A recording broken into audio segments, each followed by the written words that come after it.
Saludos estimados estudiantes.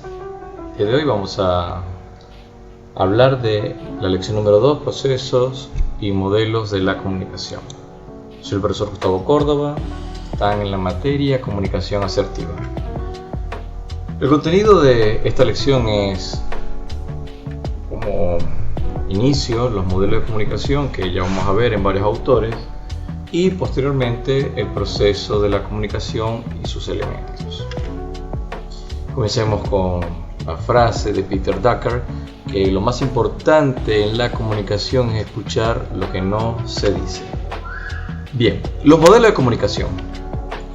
El primer modelo que se presenta y el más antiguo de todos fue propuesto por Aristóteles y es un modelo que busca que el orador consiga persuadir, convencer a la audiencia, al público. Para ello, tiene que generar tres procesos internos que van a ser visualizados y comprendidos por la audiencia, el público. El primero es el ethos, que tiene que ver con la confianza que genera el orador en lo que están hablando, al estar hablando en la audiencia. El segundo es el pathos, que pathos en griego viene siendo como emoción, sufrimiento. En este caso, en lenguaje moderno sería como la pasión, ¿no? Un orador que habla con pasión, un orador que convence. Y por último, el logos, que es traducido como discurso, palabra, tratado, razón, ¿no? Y es que tenga lógica lo que está diciendo, tenga significado, tenga contenido, sabiduría, por lo cual la persona que escucha se convenza de que es cierto. Si falla uno de estos, va a fallar el discurso. Entonces, este discurso que propone es un modelo Aristóteles, un discurso lineal en donde el orador da un discurso al auditorio. Entonces acá vemos que el orador es el emisor, bien, que es quien dice, el discurso es el mensaje, que es lo que dice, y el destinatario es el auditorio, que es el receptor, y es a quien se lo dice. Entonces, partimos de un quién, pasamos por un qué, que es el contenido, y hasta un quién. Este modelo termina aquí, no hay un feedback. Bien, pasemos al siguiente. En 1948, miren que durante 19 siglos de la era cristiana más 4 siglos antes de Cristo, durante 23 siglos, porque Aristóteles del siglo IV antes de Cristo, se mantuvo el modelo aristotélico como el modelo principal. En 1948, Laswell propone su modelo, que también es lineal. Entonces, comenzamos por un emisor, bien, que es el quién, que busca llevar el mensaje a un quién también, pero aquí se plantea como a quién, que sería un receptor. Este emisor tiene un control sobre lo que va a decir, sobre su contenido, que es el qué.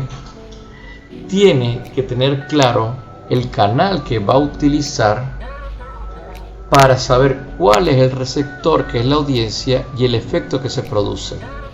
¿Cuál es el problema? Que siempre hemos visto esto en un quién y un efecto como un esquema de personas. Y resulta que el modelo que presenta Laswell es un modelo lineal también, porque es un modelo que está basado en la comunicación de masas. Es un modelo que parte de la visión de poder comunicarse a través de la radio, de la televisión, que eran los medios con los cuales disponía el autor en 1948. Entonces, esto lo que busca al final es el efecto, es decir, que el mensaje, cuando la audiencia lo reciba, genere algún resultado. Este modelo fue utilizado ampliamente y hasta hoy en día porque influye en la publicidad, en las campañas políticas, en los mensajes de los medios de comunicación, noticias, etc. Tercer modelo, el modelo de Shannon y Weber. Este es conocido como el modelo matemático, un modelo que estos autores, ingenieros y matemáticos pertenecientes a la IBM en su momento, en 1949, presentaron en una reunión de empresas informáticas este modelo. Este modelo parte de una fuente de información que lleva un mensaje que pasa por un transmisor, que va por una señal, que puede ser afectada por una fuente de ruido. La señal se recibe en el receptor y ese mensaje llega al destinatario. Si vemos, no regresa la información, sino que se queda en el destinatario. ¿Por qué? Porque es un mensaje que es netamente electrónico. Un mensaje que estaba pensado para utilizarse en la telefonía y en los medios de comunicación. Ahora, ¿cuál es el problema?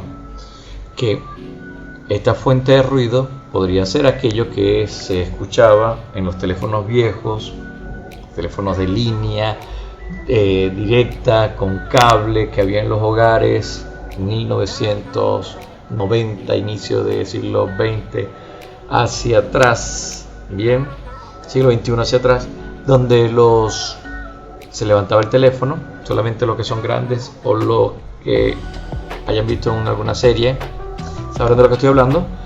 Si había interferencia, no se escuchaba bien. O cuando, por ejemplo, en los celulares, en los teléfonos móviles, en la actualidad, estamos fuera de señal. Cuando baja mucho la señal de la antena, que la visualizamos en la pantalla, que no escuchamos bien, eso sería la fuente de ruido. ¿Cuál era la propuesta de ellos? Revisar todo el proceso para que el mensaje llegara, porque si había una fuente de ruido, no llegaba. Esto después aplicado al lenguaje humano, la fuente de ruido son todas aquellas distracciones que no permiten que la información llegue, ya sea que otra persona te hable, que están hablando con dos personas y hay un ruido, un acontecimiento, algo que la persona se distraiga, es una fuente de ruido. Tercer modelo, el modelo de Charles Osgood, este autor, psicólogo que influenció mucho la teoría del lenguaje y de la comunicación, y empieza a hablar de un modelo donde hay un feedback, ¿no? Donde hay una ida y vuelta, donde hay un interlocutor, si ven las señales, ¿no? Como van, envían un mensaje, esta persona decodifica, interpreta, codifica, envía otro mensaje, que esta persona luego decodifica, interpreta, codifica, y así el mensaje. ¿Qué se habla acá? Acá ya no es lineal, sino que empieza a hablar de los significados, de la valoración, de la importancia, de cómo influye la percepción de cada persona en el mensaje que se está dando. A nivel político, por ejemplo, si el político es simpatizante, la persona es simpatizante de un político, cuando llega el mensaje, la persona a interpretarlo y a codificarlo, su mensaje luego en su discurso será a favor de él. Pero si la persona, frente al mismo mensaje político, esta persona no es simpatizante, cuando decodifica, cuando lo interpreta y cuando empieza a codificarlo para dar el mensaje, va a ser contrario.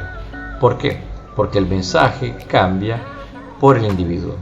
Esto es uno de los grandes aportes que hizo Charles Osgood y que esta persona como psicólogo ha influenciado en gran medida la forma de comunicarse en la actualidad. Ahora, en los procesos de comunicación es importante verlo después de haber visto los modelos.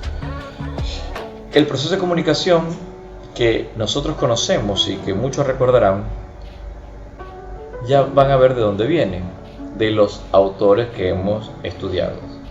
Nosotros hemos quedado con un modelo básico donde hay un emisor, hay un código, una codificación, un mensaje, un canal, otro mensaje, él da a partir del mensaje un código, una decodificación y un receptor que decodifica esto, ¿no?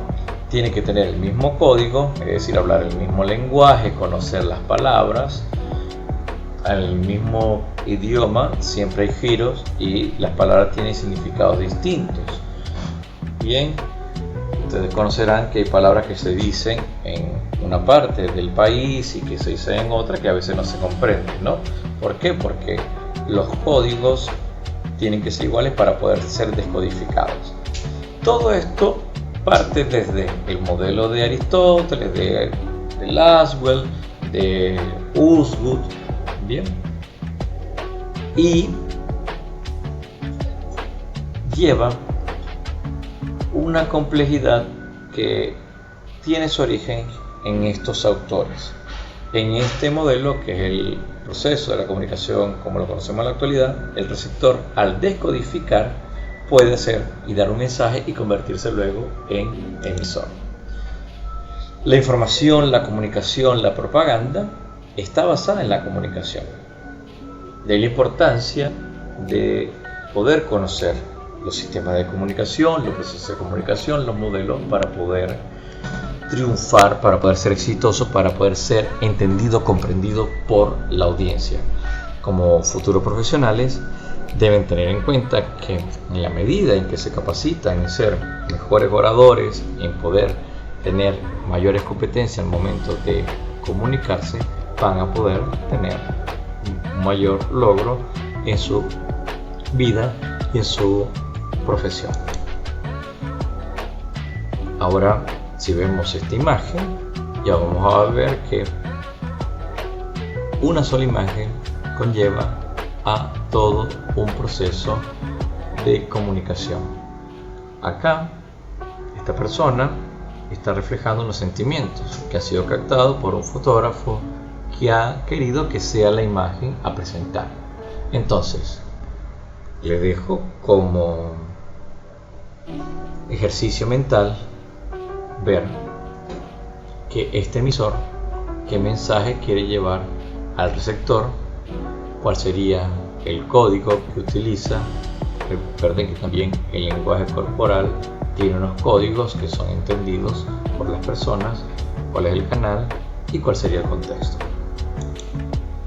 Encontrarán acá la bibliografía que también está en el cuadernillo donde dice semana número 2 y les invito luego a pasar por el plan de evaluación para recordar cuál es la tarea que corresponde y al final de la plataforma en la lección encontrarán también la tarea que corresponde a esta semana. Muchas gracias.